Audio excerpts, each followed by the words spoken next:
본격적인 주제인데요. 대장동 공문의 최종 결재자가 이재명 지사다. 그러면서 온갖 비난이 있지 않았습니까? 이에 대해서 이재명 지사 측은 그래서 뭐 이렇게 당당한 모습을 보이고 있죠. 그냥 이렇게 내용만 보면 이재명 지사가 최소 10차례 설명했다.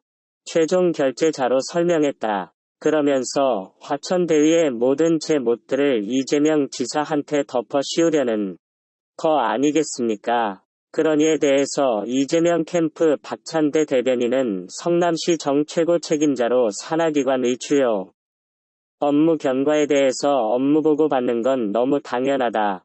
며 문제가 있다. 면 왜 저렇게 말단 과정부터 결재가 올라왔고 있나. 은밀히 이루어져야 정상 아니겠습니까? 희력 깔끔하게 이미 처리됐다는 걸 보여준다는 겁니다. 민주당에서도 지금 하천되어둔 줄기가 국민의힘으로 흘러가고 있으니 당연히 국민의힘 게이트다라는 문제제기에 나서고 있죠. 게다가 윤석열 씨 같은 경우에는 대장동 대출을 왜 수사 안 했는지 지적하고 있는데요.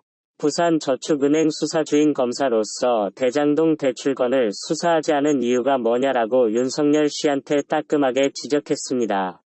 그러니 구속될 사람은 이재명이 아니라 윤석열이 란주정이고요. 2011년 대검이 부산저축은행을 대대적으로 수사했을 때 당시 주인감사가 윤석열이었고요. 지금 계속해서 대장동 사건을 받아보면 김만배 소개로 박영수를 변호사로서 nim했다 하고 윤석열, 김만배, 박영수 이렇게 세 사람이 굉장하고 있죠.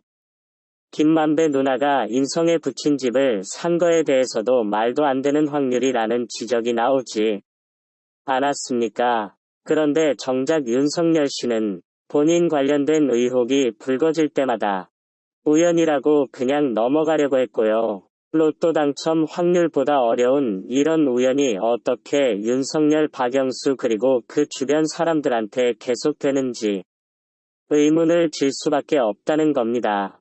그나마 어려운 환경 속에서 5,503억이라도 환수한 게 이재명 후보고 오히려 윤석열 씨한텐 이해 못할 우연이 너무 많다. 이게 가장 중요한 거죠. 이에 대해서 인성 10캠프 측에서는 이재명 후보가 급하긴 급한가 보다 라면서 본인들은 잘못 없다. 이렇게 해명을 하고 있고요. 이런 와중에 이준석 국민의힘 대표는 도보 시위를 하고 있습니다.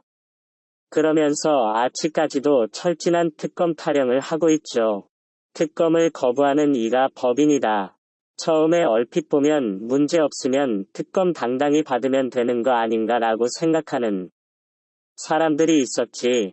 만 오히려 파면 팔수록 국민의 힘에 얽힌 사람들이 나오고 정작 이재명 지사는 이런 도 연결된 게 없고 전부 다 북미 내인 관련된 사람들 한테서 나오니까 저런 어설픈 쇼가 먹히지 않는 거라고 봅니다. 당연히 많은 시민들의 반응 또한 싸드레스밖에 없는 거고요. 이번에 국민의힘의 실체를 더 많은 국민이 알게 될 것 같다지.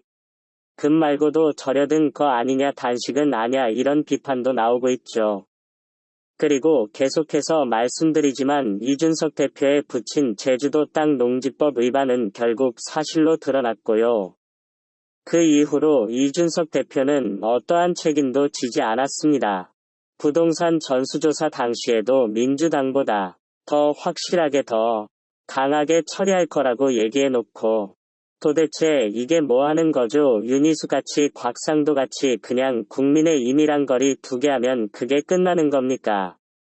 이런 와중에 대장동 특혜에 분노한 2030이라면서 언론에서 보도가 되더라고요. 그러면서 역시나 특검 도입을 하는 도보 엔진을 한다길래 너무나 신기했습니다.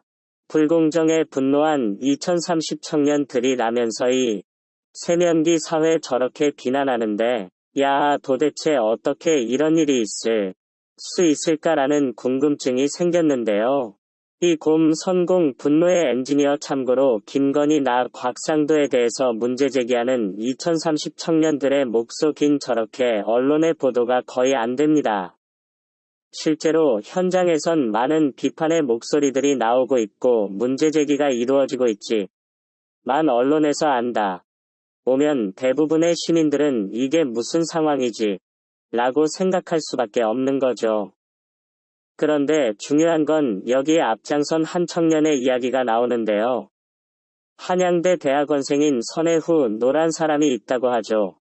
그래서 한번 찾아보니 2030 탁할라 치그만해라 문재인 정부 4년 희망에서 역겨우물로 바뀌었다.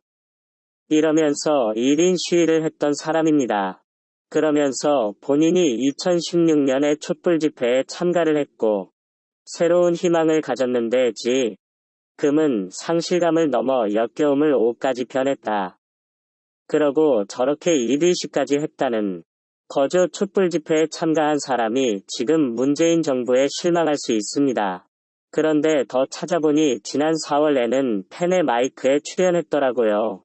야 진짜 촛불 집회에 참석했는데 금 문재인 정부에 공교롭게도 실망을 하고 너무나 공교롭게도 팬 마이크까지 출연한 겁니까? 그러기엔 너무나 말이 안 되지 않습니까? 물론 뭐 그렇게까지 변할 순 있습니다.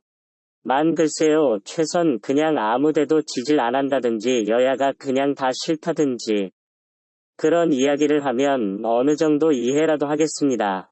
촛불 집회에 진짜 나왔는지 도 모르겠지. 만 설령 나왔다면 뭘 바라고 나온 겁니까? 그리고 그게 해결이 잘 안 된다고 팬 마이크의 관계 어떻게 보이십니까? 이런 사람을 언론에선 평범한 2030인 것처럼 포장을 해주는 게 문제라 생각하고요. 민주지형 쪽이면 뭐라 그러니까 친역 친문 이런 딱지 다 붙여가지고 언론에서도 너무나 의도를 가지고 본을 하는 게 심각하다는 겁니다.